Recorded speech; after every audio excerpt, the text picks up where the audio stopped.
Isang propeta ang nagbabala na ngayong 2026 ang Pilipinas ay haharap sa 5 malalaking sakuna. May kinalaman ito sa bawat pamilya. 2 super typhoon ang darating na may baha na sapat ang lalim para magpalutang ng mga yate. 6 na bulkan ang sasabog na magdudulot ng malalaking tsunami na makakaapekto sa maraming bansa.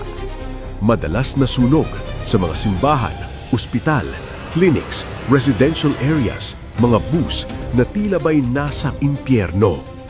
Iba't ibang aksidente at antas ng krimen ang tataas at ilang mga bata ang magiging biktima. Maraming celebrity at overseas workers ang tutungo sa kamatayan dahil sa mental breakdown, anxiety at depression. Nagbabala ang propeta na ngayong 2026 ay magiging isang taon ng takot na puno ng tubig, apoy at dugo. Ang pagkakaroon ng pera o katanyagan ay hindi makakatulong. Ang Diyos lamang ang makakaligtas sa atin. Sabi ng Diyos, maging tahimik sa loob ko sapagkat ako ang inyong Diyos, ang inyong tanging manunubos.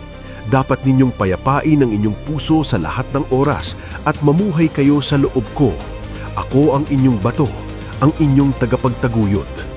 Sa mga nagnanais na lumapit sa Diyos at tumanggap ng kanyang proteksyon, huwag kalimutang mag-iwang amen at i-share ito agad upang paalalahanan ang mas marami pang pamilya. Hanapin ang Diyos, huwag magpaliban.